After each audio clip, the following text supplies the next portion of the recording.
Yeah, it is there. Aggression was very quiet for a track called Aggression. Where are the tanks? What are they planning? There they are. Yeah, the downside for France is they don't have very many of them. They're also not very well trained. I think in these downtimes I'd be spending time training them. Okay, they've got 2 sets. So that's where those are. Then these ones are down here in Dalmatia. And those French armor divisions are really nice. But Russia has 8 of those heavy armors. 8! Can I purchase licensed to spot US tanks? I can. Like, I can see what their tanks are. I'm just not allowed to. In case of stream snipers. That's one of the rules that was established. And the same reason that I've not really been looking at people's research. Because I don't want to give away what they're doing. And even if I happen to spot like a naval invasion, I'll tend to look away very quickly. Because again, I don't want to spoil that. Like, we're massively against stream snipers. And like all the moderators are well aware of who the players are. And have been asked to be looking out for them. And they will be reported to the admins. But you've still got to be aware of the fact that it could happen. Do I think there will be an end to the stalemate in Europe?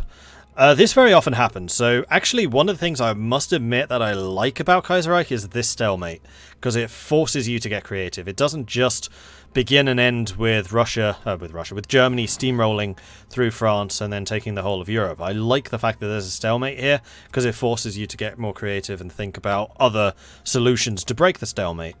And that also, which for me is a good thing as an aside, improves the impact the navies have. Because part of that more creative attacks could be, well, what territories can I actually access? What do I have access to? What am I blocked from? And that's very much determined by naval power. The other thing which I'm suspecting the Third International's doing is they're just destroying the Air Force even further. I'm actually a little bit surprised with like this overwhelming air superiority. I'm a bit surprised we're not just seeing a full-scale assault. Because I have a feeling that that could do some serious work.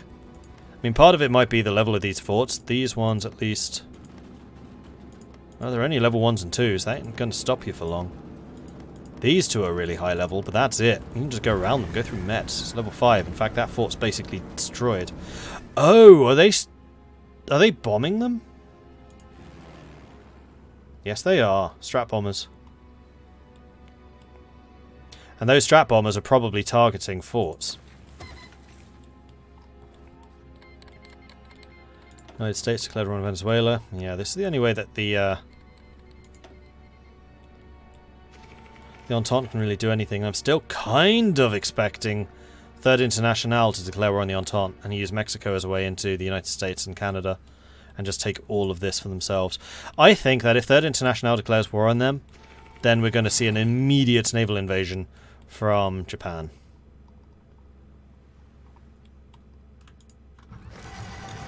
Okay, so Hyperbad is now the capital. A couple of the last garrison units are being demolished, and the attack just continues ever onwards. And I think that their focus on this has been a big mistake. Like, these were their best units. What were they really accomplishing? I don't know. Like, they've made impressive progress, don't get me wrong, but to what end? They've lost their country.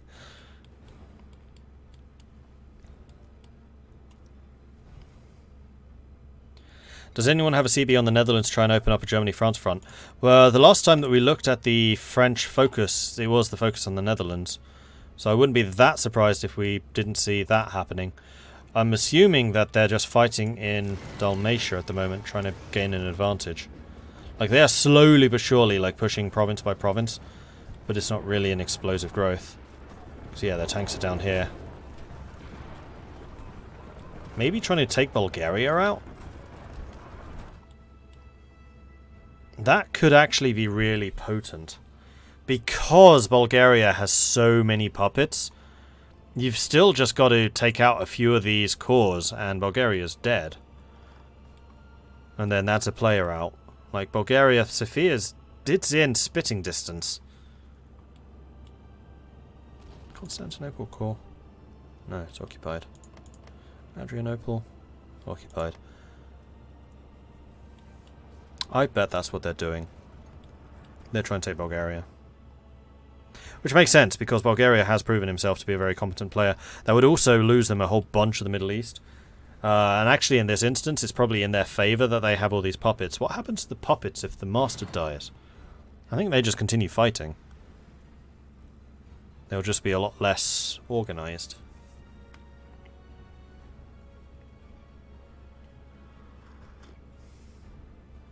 This is great. Good job on everything so far. I really like the commentary. Thank you very much for that, big Papa Volk. Appreciate it. What has non-player Norway done? Nothing. They're forced to go neutral.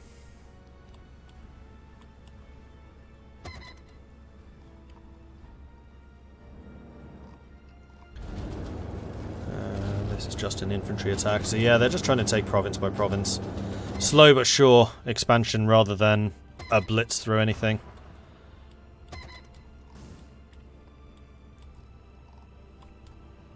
Now, one thing which I am curious about is faction industry.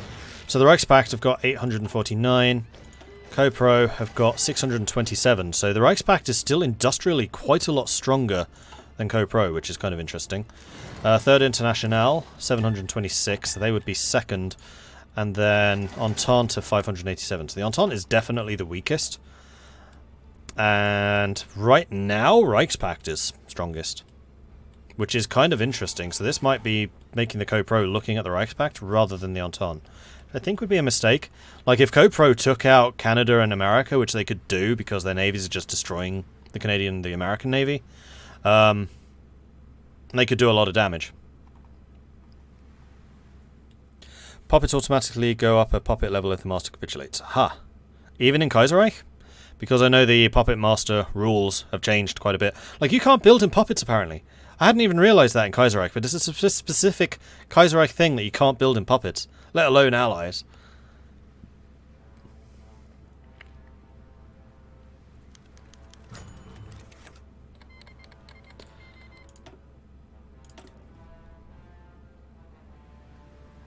Can you see Denmark? Yes. Oh, something's just happened. No. Just an autosave. There you go, that's Denmark. It's right where I left it. I take it the Entente's not doing well. The Entente is not doing well.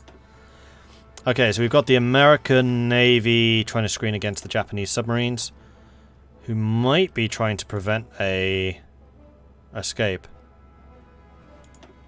Is this a full Japanese blockade or just a partial one? Oh, it's pretty full. And again, the Japanese recon's just not doing anything because they're spreading out and still only one task force. One task force ain't gonna cut it. You need 3 to cover 3 different zones.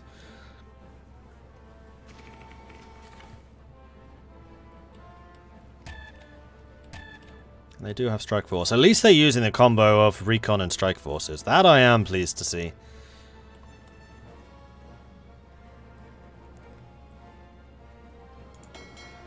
And they are also using convoy escort, which I'm also very pleased to see. I'm slightly questioning their deployment, being just here, but I guess they're not being intercepted anywhere else. Because the Entente's naval power has been pretty incompetent. Okay, so India's gone. They did not have a lot of equipment left, crikey. And that's it, India is out. And China is now terrifying in terms of the amount of manpower they can bring. Imagine, oh man. Okay, you ready for this? 291 million core population and 627 million non-core manpower. Yeah. Hello. Hi. That didn't quite go as planned. I was not expecting the Japanese attack to be that quick. I was. You were the obvious target. I know, I was the obvious target, but like just how quickly after the war, like with the Cairo Pact. And I didn't realize how squishy like my mountaineers were. Yeah, and also you were taken kind of by surprise by that tiny little corridor next to Bhutan. Yeah. I don't think you had that garrisoned, and that was basically your doom, because at that point you lost the Himalayas. Yeah, there's some other stuff that went on. Our America player didn't show up, but I'm pretty I mean, for what what our team was, I'm happy with what we did. So is America not being played at all? No, it's but the player that was on America wasn't originally supposed to play America. Gotcha. That's not what he practiced for. What was he supposed to play?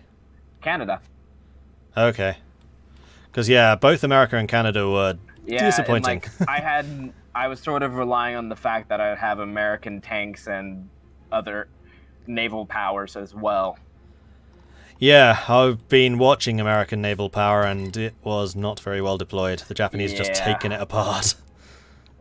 And even the Japanese naval power was not well employed. I should have been more aware of what was going on in my east, too. I completely forgot about my front. I thought that was somewhat secure.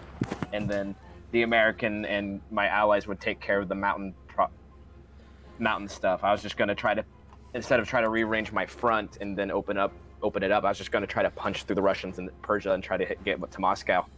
Yeah, but that's a really long way, and I was watching, after Bengal fell and then Burma, you lost an entire 24 stack. 27 stack, actually. Two 24 stacks. 2 24, okay, I didn't see this. The first one. It was bad. We got caught with our pants down. There's no other ways to say it. We failed. Yeah. But you still put up a really hell of a fight. I mean, your progress through Persia was impressive. He did break through. He had a few tanks there, but he just didn't have too much. My 6 artillery with the infantry just kept pushing through till I got to the Caucasus. Yep. And then till I got to the Caspian Sea, that's where I slowed down because I couldn't keep pushing. I didn't have the force of strength to keep pushing. Yeah, and that's very often what happens because it's so draining going through all of those mountains that by the time you get there, your troops are just exhausted of equipment. Yeah, I definitely would have changed my strats, but hey, you live and you learn. This is my first MP tournament. Oh, hell, then in that case you did really well. Because this is my first time playing multiplayer Dominion as well.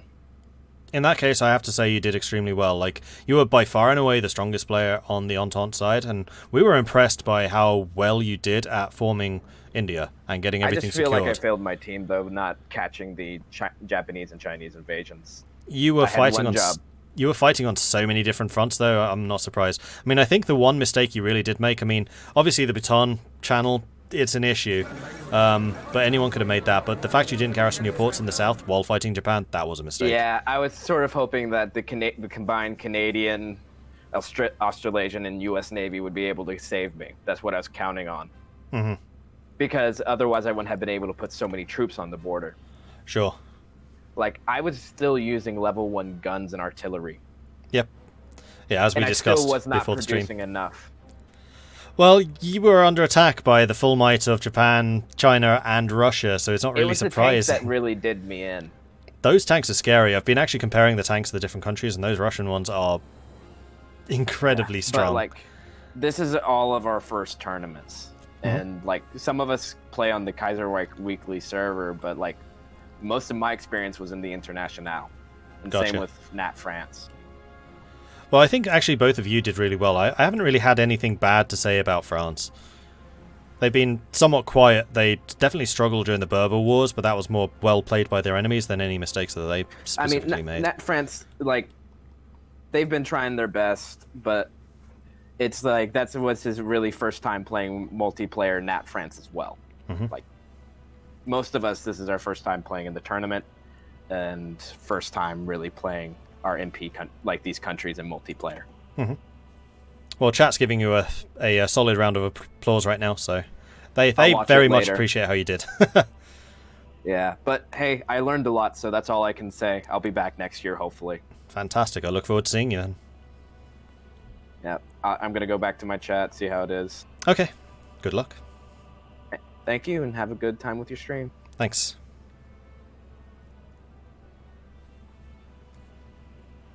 I don't think he's in the peace deal. No, we're waiting for France right now. Good old France. Anyway, that was the player for Dominion of India who has just been capitulated, Volt Jumper. And as I was saying to him, I was not kidding, I am impressed by how he did at securing the whole of India, but he was up against it. There's no denying that he was up against it. He was the obvious target for an attack by Russia, China, and Japan, and Siam, and Indochina, and he suffered because of that. it was overwhelming. He was attacked on literally 4 fronts. It's difficult enough to manage 2, but managing 4 is basically impossible. So I definitely give a very hearty round of applause to him.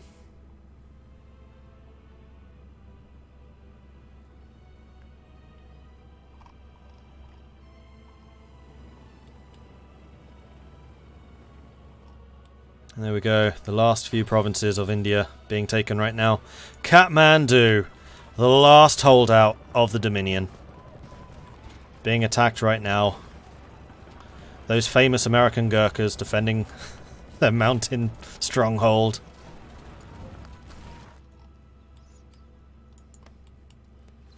And now we're seeing a lot of troops moving on to the Kingdom of France's territories. Preparing for an attack against Muscat, taking all the oil supplies in Saudi Arabia. Actually, that's a question. How is that oil situation looking? Russia's a bit low. China's fine.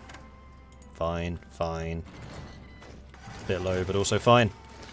Yeah, Copro just incredibly strong. It would probably at this stage take a coalition of the other 3 factions to take them down.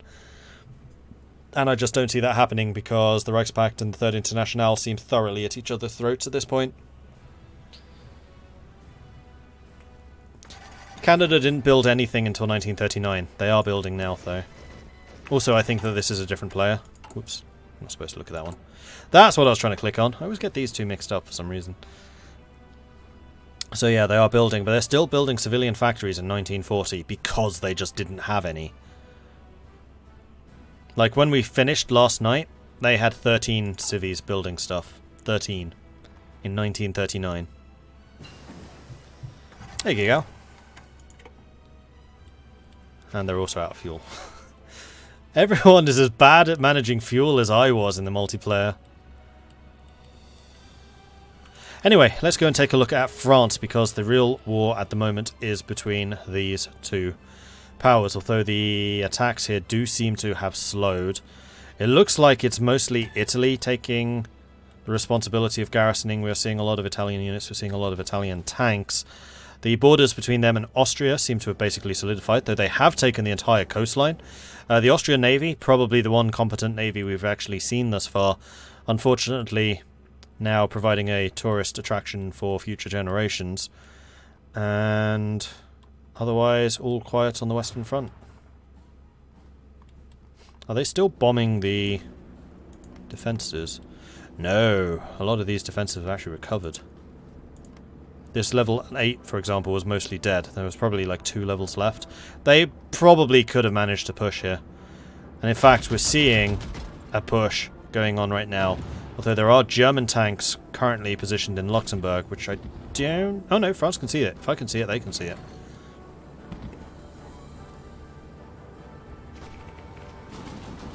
And we do have more German tanks on the way. And German armour is as scary as French armour when it gets going. But it's more German mediums. They're now 7 units, so I think that the German industry is beginning to take off. Fair play to him for not being salty to his teammates. Absolutely. Like, I really like Volt Jumper's attitude.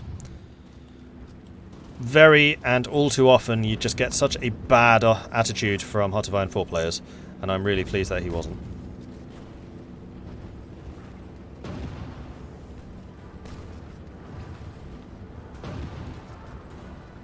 Can you make peace in Heart of Iron 4 without annexation or subjugation?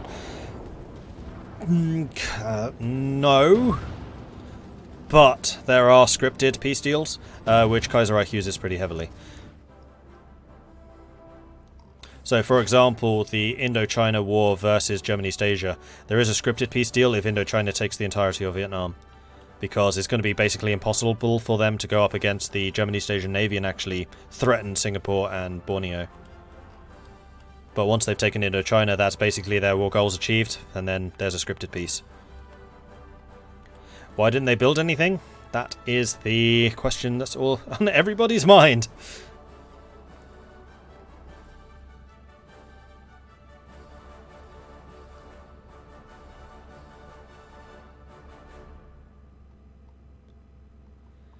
Germany might win this unless Russia jumps them. Well, actually, one thing we should do right now, just in case the situation has changed at all, is take a look at the scores. So if someone does exclamation mark scores, then you can see what I'm looking at as well. Going to go over to game 4, which is the last tab in the scores page.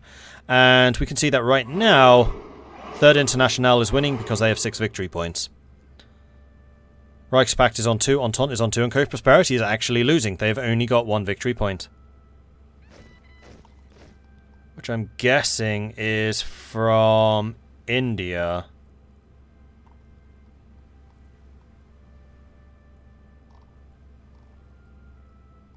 Though I'm not seeing it. Where is it? Oh, Dominion of India, Delhi.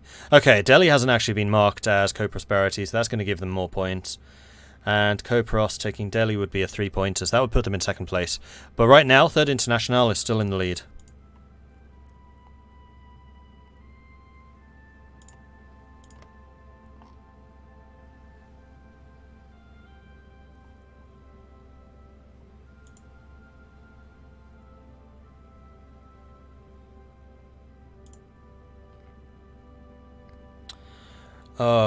What was I doing? I need to go back to Streamlabs and notifications. There we go.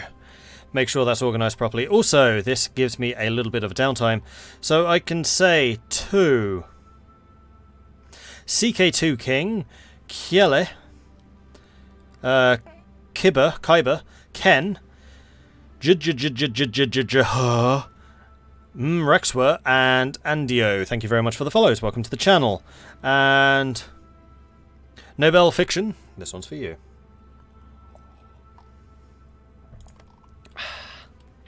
Stuff's going on in Egypt. Stuff is going on in Egypt. Good. Well spotted.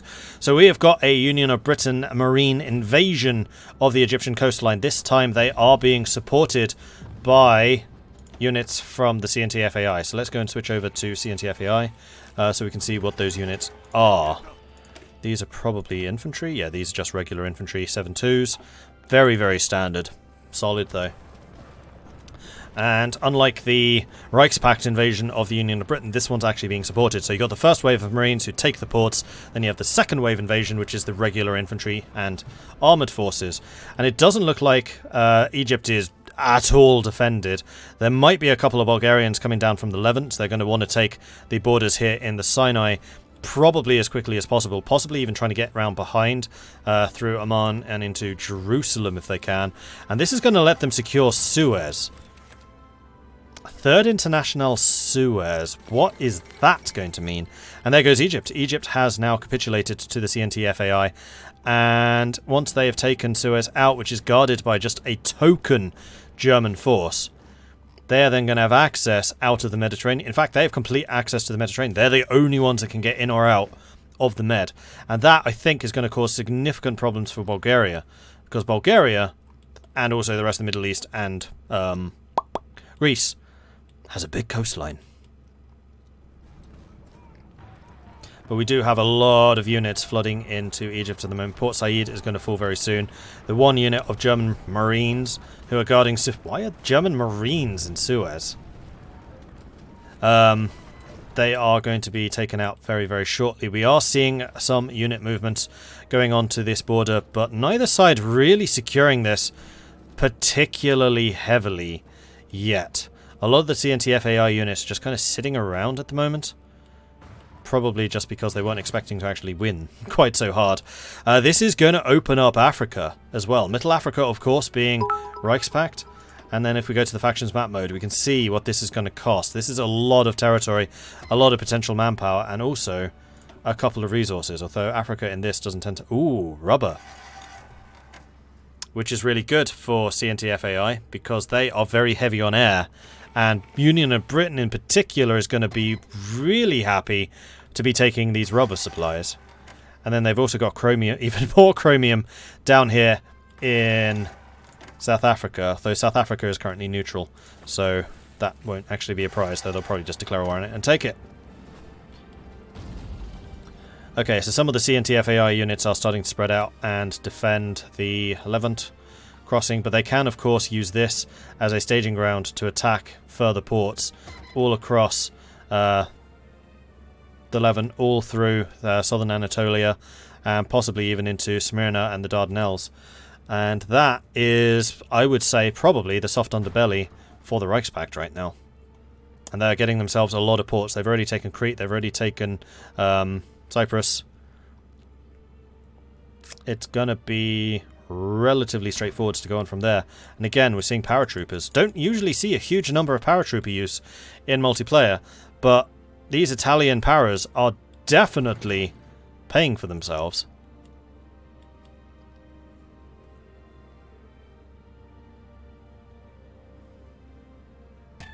Did the USA do the Civil War? Yes, they did, and it was a hell of a civil war. Really back and forth. It went from a very likely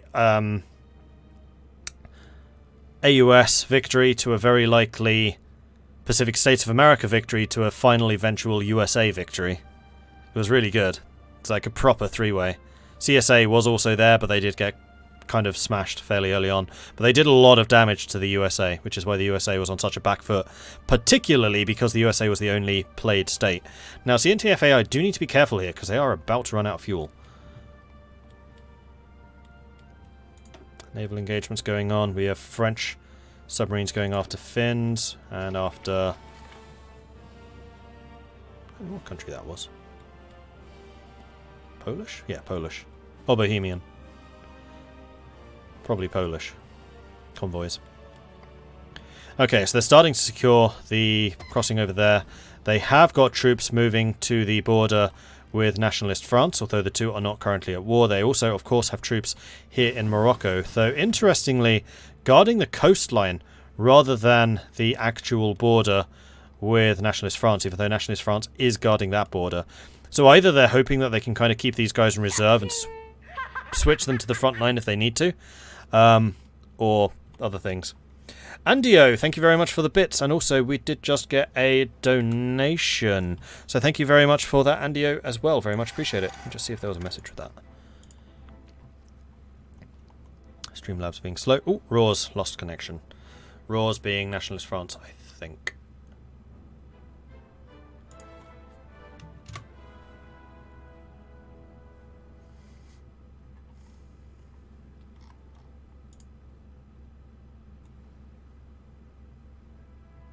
E was Andio's message. Thank you very much for the donation there, Andio. Very much appreciate it. And then we crashed.